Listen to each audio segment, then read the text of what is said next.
Hey y'all, and welcome to PolitiBrawl. My name is Brian, and Ben Shapiro has the perfect comeback to this woke Democrat. Now, it's interesting, Mr. Shapiro, you talked about white privilege.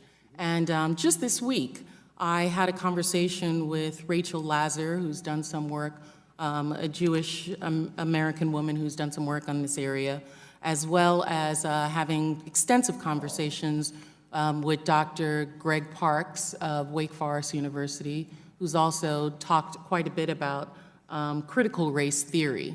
And it's my understanding that white privilege is not telling individuals that they cannot speak, but it is a term for societal privilege that individuals have as a benefit of their white skin. And I don't think that, and I think universities would be remiss to then say that because you're white, you're not allowed to say anything that's critical of white people. I didn't know that white privilege actually went into that sphere. My understanding is it's just, and the issue is that white privilege makes people uncomfortable to talk about the societal privilege that they have. Well, of course we're going to be uncomfortable when you talk about it. It's a bad faith argument. Talking about privilege, what you're really talking about is stuff that happened back in the 30s and 40s when the nation was undergoing its major transformation. And we're dealing with the fallout today. But instead, you take this and you run in a completely different direction that alienates people. And what Ben Shapiro is about to say to her is going to blow her mind.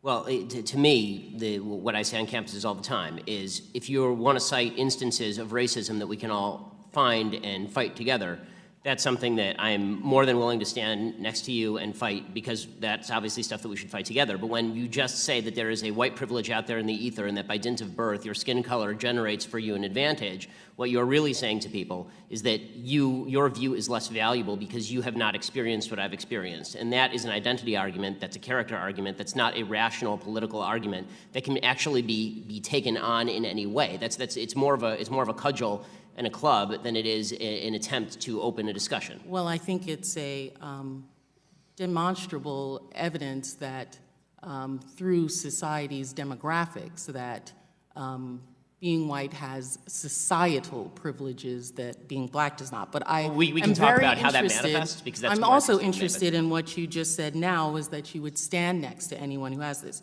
So, Mr. Shapiro, my question to you is, for Ms. Dunston, the tying the noose around the campus and writing messages that target African-American young students, would you consider that hate speech, and then would you stand next to her and fight for her? As I say, I would. This is the first I'm hearing about it, honestly. But really, yeah. But from hearing about it, maybe because it's local. I mean, I'm from LA. But in any case, I'm more than happy to stand alongside her and fight whatever group was responsible for this. Not only more than happy. I mean, you're talking about the alt-right. Again, I was the #1 target of anti-Semitic harassment from the alt-right last year. That's a good answer, Ben. That is exactly how to directly handle these leftist talking points. And I'm going to explain to you what they're actually trying to say, because they're not good at it. The left will talk about white privilege, and they'll talk about it from the standpoint of white people need to be brought down instead of helping black people move up. This is the history side of the argument. This is the argument that I understand and sort of believe. Back in the 30s and 40s, zoning laws would redline people of color, basically, and they would put them in. They would draw the lines in a way that would basically isolate these people from better opportunities. And that's true. It did happen.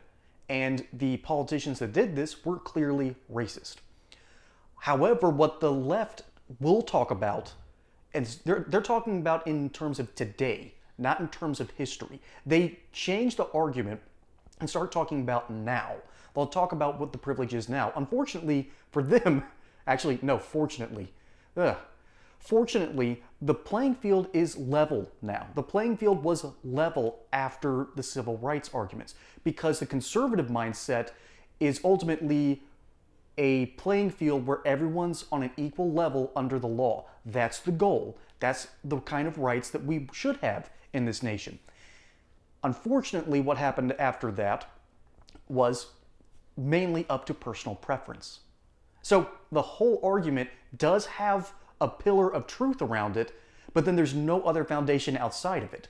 That's why the left constantly harps on this issue, and we should laugh at them, but understand that there is a kernel of truth in there.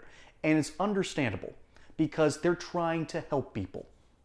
But they're doing it in the worst possible way. And Ben Shapiro shows us how exactly to handle this. Calmly, collectively, and even to be a little bit empathetic, but stand your ground firmly as to not, trigger the left. And if you want to trigger liberals in your life, go over to my friends over at basebuy.shop, link in the description below, and show the world how conservative you really are. And folks, that's all I got for you today. Hope you enjoyed this segment here on PolitiBrawl. Catch you on the next one, and until then, y'all have a good one.